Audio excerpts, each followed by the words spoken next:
we have the landowners telling to his manager, when you get ready to pay the workers, be sure and give them each a daily wage. Now the manager, the text tells us, did not protest. The manager didn't say, well, wait a minute, you don't know what you're doing. No, we have obedience in this story.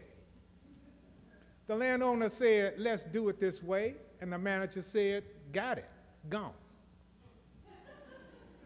So now we have the workers coming in to receive their wages, and here comes the grumbling. Oh no, looking over the shoulder and seeing what somebody else got. And now we have a disruption, a distraction. And the grumbling then is confronted. The confrontation occurs. The grumbling comes to the owner. And the owner now has a choice, because the issue is justice, n'est-ce pas? The issue is justice.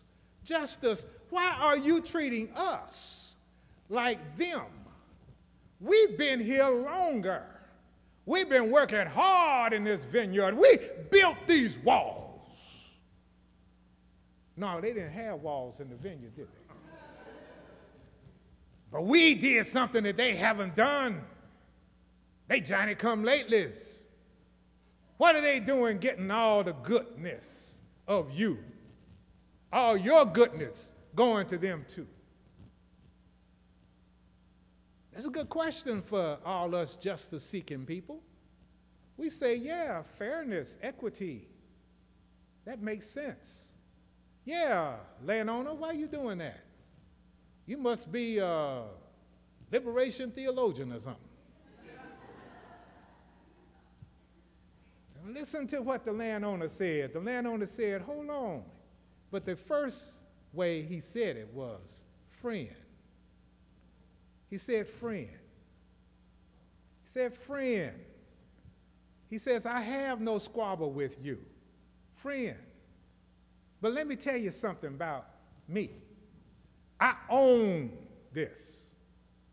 I own this. And I have a right to be generous with what I do. Church, that is radical. That is radical. The landowner said, I can be generous. And being generous has something to do with mercy. Come on. Mercy. You see, let me digress just a moment and tell you something.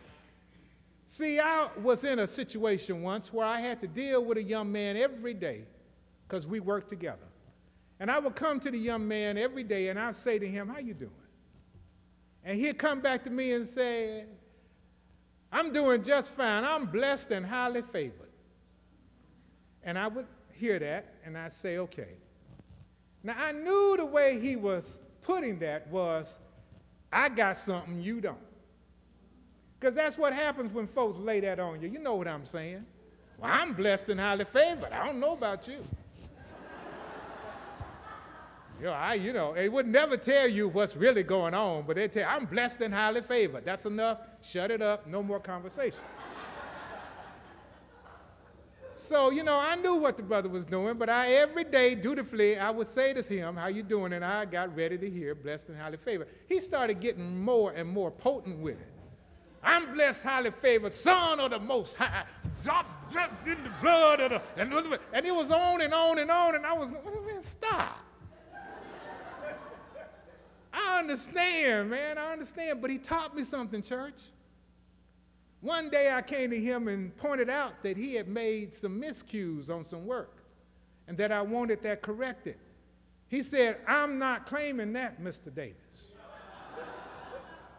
I said, you're not claiming it. Well, who else did it? He says, I'm not claiming it.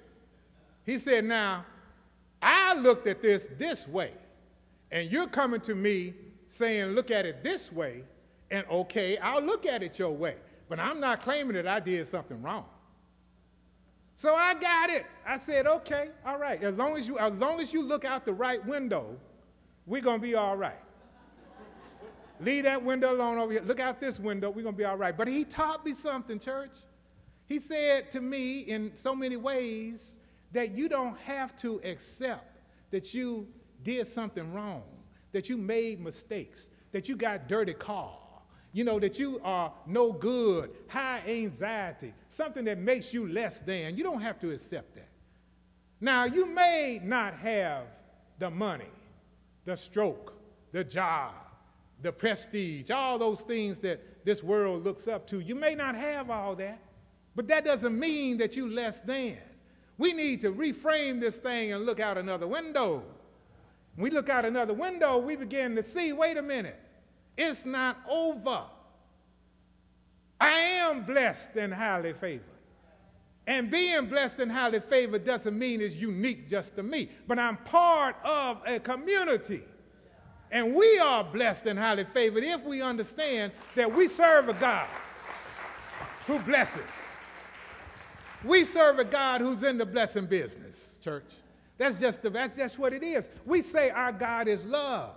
Our God is love. But we cannot define our God by what we want out of life, Our God, you hear these guys, sometimes after they score the winning touchdown, and the microphone is thrust into their face, and they say, God made me run faster, or God was behind me scoring this touchdown. And I give all praises to, and I hear that and I say, now what about the other side?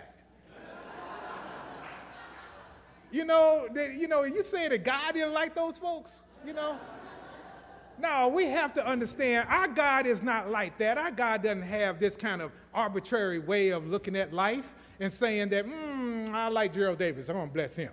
Oh, no, I take that back. I ain't going to bless him. And we don't have a God. We don't serve a God like that. Our God is a good God who is love. But hear me now, church. Our God is a God that does not work to our definitions. Now, that's radical too, but it's true. We have an untamable God. You understand what I'm saying? Our God is untamable. And there are so many tragedies in our lives, and I hate it when people say, well, God wanted this to happen. No. That's not what it is. We have scientific forces that work and create hurricanes. And then we have sloppiness in work that create oil spills.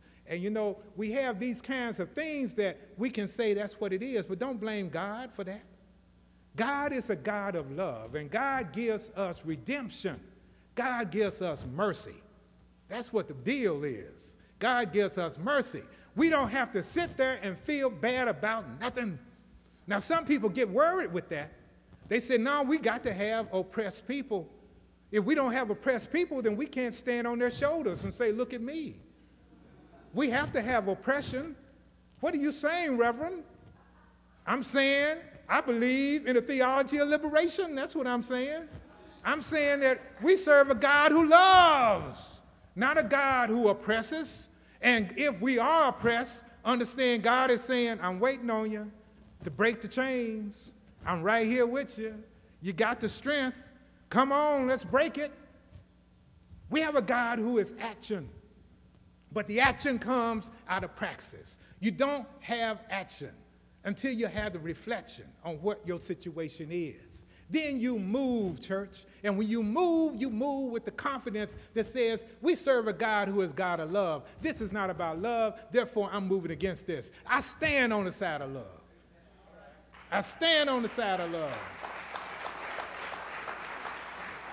Our God is a good God who stands with us and says, I'm right here with you. Don't you worry about a thing. I'm right here. Now, there will be scorpions. We will get bit. There will be times when our heads are bloodied. We may miss an assignment or two. But that doesn't mean the story is over. That's the end of it. No, it's not. It means that we learned something. Uh-oh, we got to reframe this. I don't want to come at it with the head bashing. I need to come at it with some decisions made in our favor. So you learn how to change the window, change the lens, reframe things because you are blessed and highly favored.